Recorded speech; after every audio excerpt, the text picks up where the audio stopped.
My mom would be at all my sporting events. Let's say I was playing football, okay?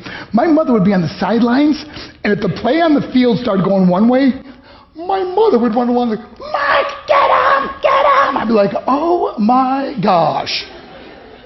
I'd get in the huddle with the other guys. They go, Mark, is that your mother? I go, no, I never saw her before in my life.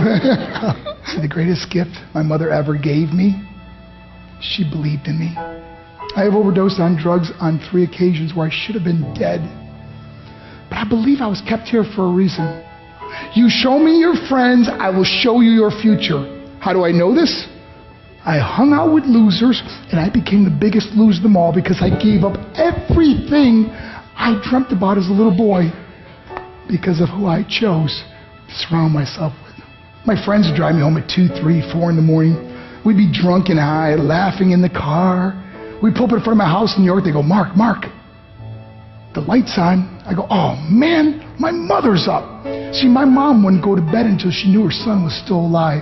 I'd walk in, she'd say, hi Mark, how was your night? I go, it was good, Mom, I'm just gonna go to bed. She goes, can I talk to you for a minute? I go, Mom, I'm tired, I'm just gonna go to bed. She goes, Mark, I haven't seen you all day and all night. Can I please talk to you? I said, man, just leave me alone. You bug me. I'd slam my bedroom door on the one person who believed in me.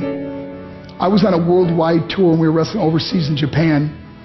After my wrestling match, I went upstairs in my hotel room and I fell asleep.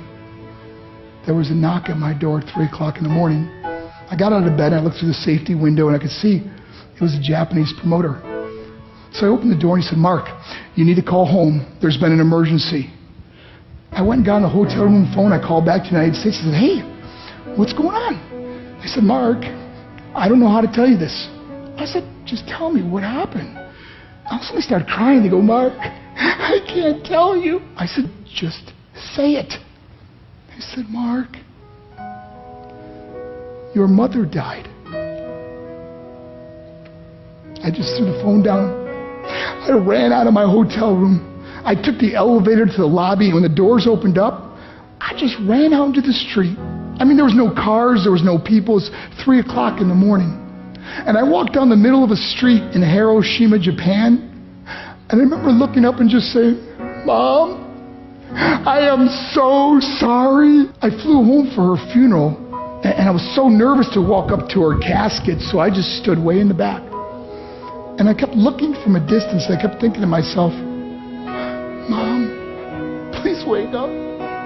Please get up. And then I finally got the nerve to walk up to her. And as I got closer, I could see my mom for the first time. I mean, she was so beautiful.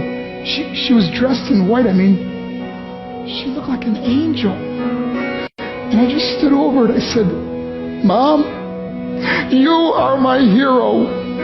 Everything I am, everything I hope to be was because of you. You loved me so much, you gave me a life. You're the only one that ever believed in me. How did it repay her? By getting drunk, by getting high, by getting stupid, by hanging out with losers? For what? All she ever wanted to do was talk to me. I wish I could talk to you now, Mom. I wish you could see what I'm doing. Why couldn't I have been a better son? We are defined by our choices. But if you surround yourself with people involved in drugs and alcohol and pills, it's a dead end. I'm not here to preach to you. I'm here to tell you I lived that life. It leads to broken hearts, broken relationships, broken dreams, and death. For what? To get high? If you have a mother or a father, when you go home, tell them how much you love them. See, my whole life was about being rich and famous. I had to be a millionaire. I had to win the race. I had to win the race at the expense of my marriage, my family, my friends. For what? To be all alone in the world? I learned what is truly important, and that is how precious this gift of life is, and our families, and how quickly it can be taken away. See, I no longer live in time. I live in moments. See, it's not what's in your pocket that matters. It's what's in your heart that truly matters. Love Love is just a word until somebody comes along and gives it meaning. You're the meaning.